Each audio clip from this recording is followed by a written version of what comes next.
Nuk ekziston një libër magjik që mund të shpjegojë se si ushtrohet më mirë roli i prindërve, por sipas moshës së fëmijëve, është e mundur të transmetojnë leksione vërtet të çmuara dhe të rëndësishme për të rritur mirë dhe të shëndetshëm.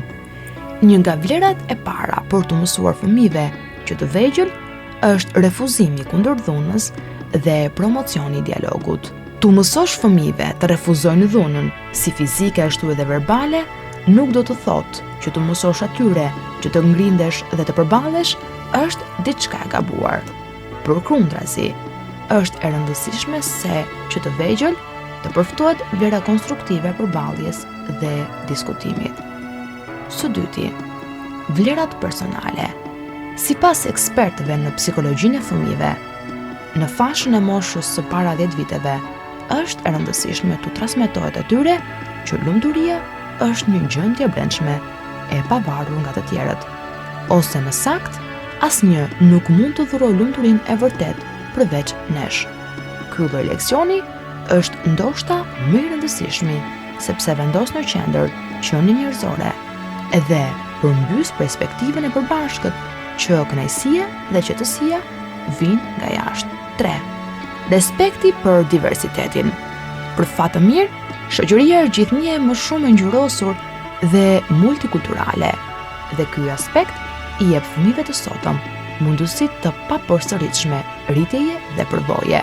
Në shkollë, në sport dhe në marrëdhënien e jetës, mësohet të respektohet çdo tip diversiteti, duke shndruar në një burim të çmuar, por ju takon edhe prindërve të mësojnë fëmijëve dhe më e mira para moshës 10 vjeç, që diversiteti është një vlerë dhe respekti është po ashtu një rregull. Në vimësi, asnjë nuk duhet të qëndrojë pas. Promovimi i mbështetjes dhe vetmohimit do të jetë pastaj shumë i lehtë për të përftuar nga fëmijët, nëse prindrit do të respektojnë të parët të tjerët. Dhe së fundmi, altruizmi. Jo vetëm si spektator të jashtëm, por është vendimtare të jepen edhe shembuj të mirë për fëmijët, duke ndihmuar se kush ka shumë nevojë konkretisht dhe duke dënuar çdo lloj racizmi dhe egoizmi në mënyrë të drejtë dhe të pakthyeshme. Fëmijët në të vërtetë u japin shumë rëndësi gjesteve dhe padyshim i konsiderojnë prindrit modelet e tyre të pareferues. Kjo ndodh para së gjithash në vitet e para të jetës. Pikërisht në këtë periudhë bëhet e rëndësishme sjelljet sipas disa parimeve si altruizmi.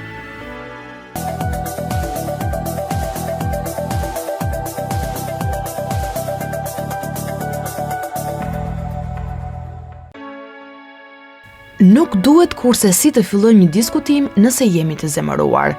Ndoshta gjithsecili e di se kjo është e vërtetë, por ndonjëherë ne humbim kontrollin e emocioneve tona gjatë një diskutimi të nxehtë dhe nuk mundemi të ndalojmë.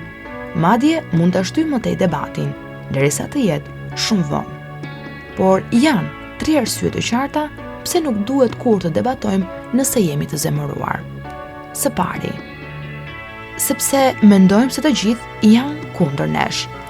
Kur një person është i zemëruar, humb jo vetëm kontrollin e emocioneve, por edhe besimin për shkak të faktorëve që kanë të bëjnë me funksionin e brendshëm të trurit.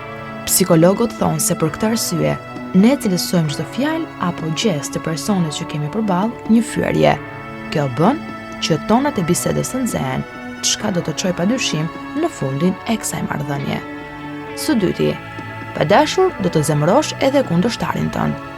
Gjatë studimeve të panumërta, shkencëtarët kanë provuar gjithashtu se nëse ju jeni i zemëruar, edhe personat e tjerë përballë jush do të ndihen të zemëruar gjithashtu.